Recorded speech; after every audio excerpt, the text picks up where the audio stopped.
brother, for inviting me and having me. And I'm very humbled to share space, amazing leaders and folks who are doing a lot of work for our country and our communities. So thank you for having me and creating such space to bring all levels of government leaders and elders and indigenous leaders together.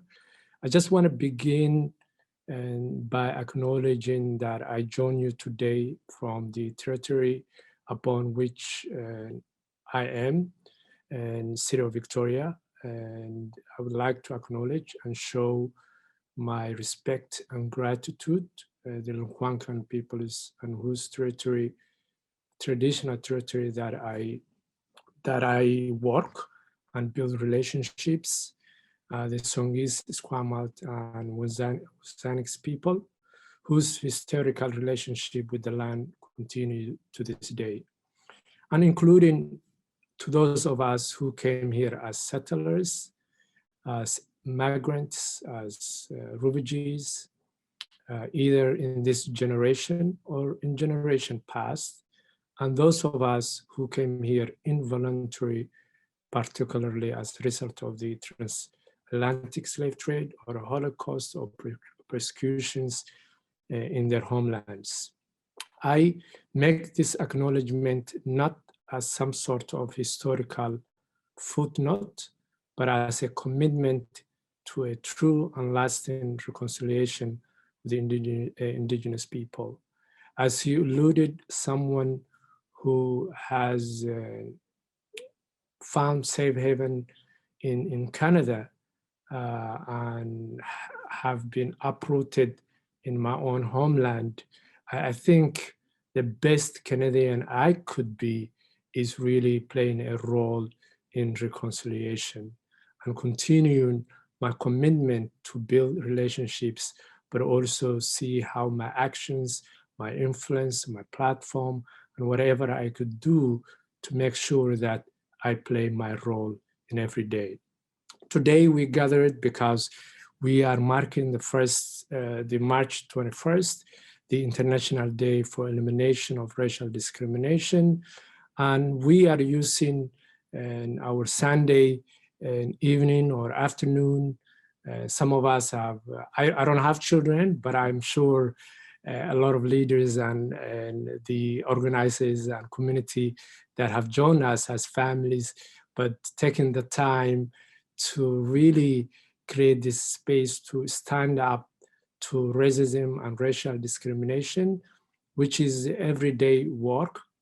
And as earlier been alluded, the COVID-19 really reminded us and exacerbated the inequities and injustice that has existed in our community way before COVID-19 hit us.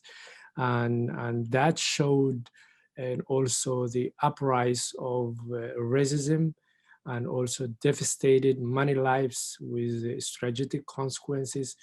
We've seen migrants and refugees seeking safe haven through boats and losing their lives. We've seen when they end up in countries being rejected and refused, or countries and governments implementing policies. We've seen the violent and deadly attacks on against Black, Brown, Asian, Indigenous people.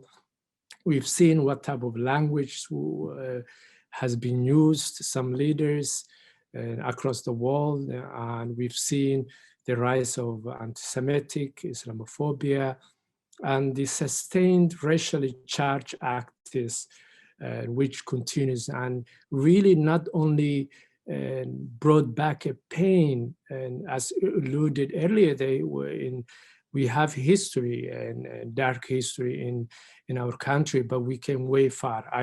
I'm very happy and grateful that I am part of the local government in City of Victoria, where we have the oldest Chinatown in Canada and the second oldest in North America.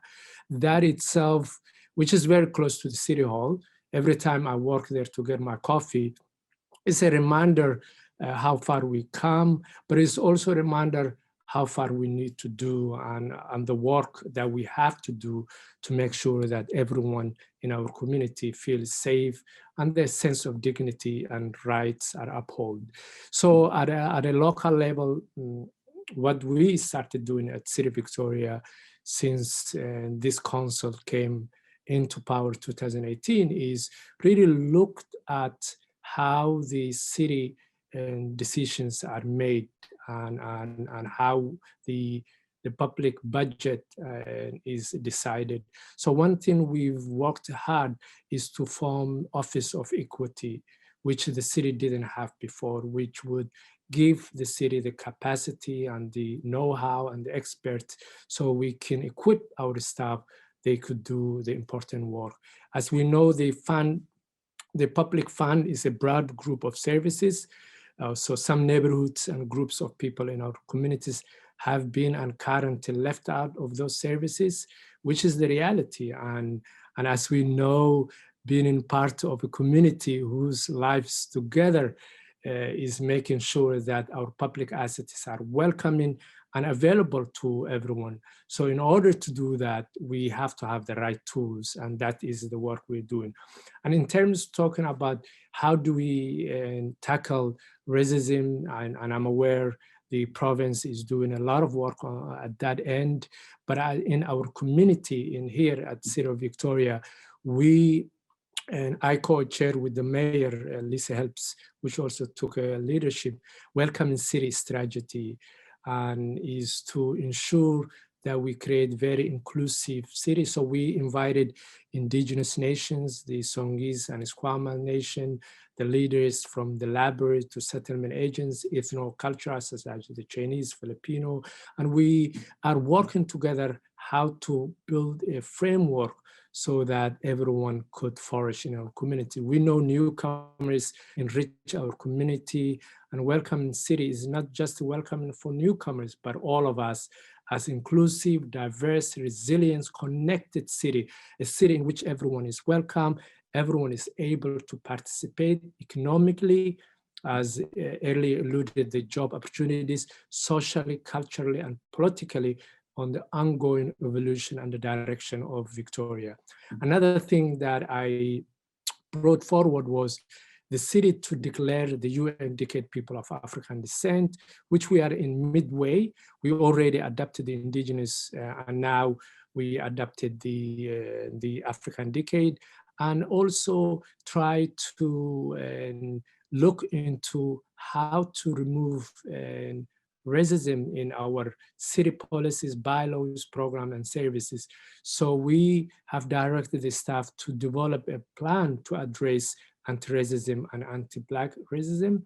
And I really look forward to that work.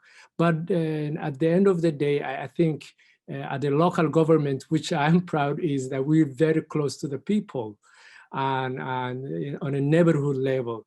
So also how do we encourage and fund programs that that neighbors could come and share things. Now COVID delayed and some things that used to bring neighbors together, but I hope as we move from this pandemic and that we can get together is that how to increase neighbor to neighbor relationships.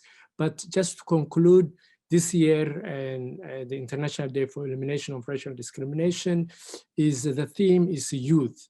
So I am really grateful and gratitude for all the youth who came to the streets in June and demanded that all levels of governments and all private and public do something to create inclusive and remove barriers so that everyone, regardless where they are, if they are in a religious, where they worship space, or if they're playing at the parks, or if they're at work, or if they're working for the government, how could they feel that they reach their full potential? So I call for all of us on an individual level, on a government level, or the influences and the leaderships we have to work hard together so that we remove the barriers so everyone could reach their full potential. And thank you very much for having me.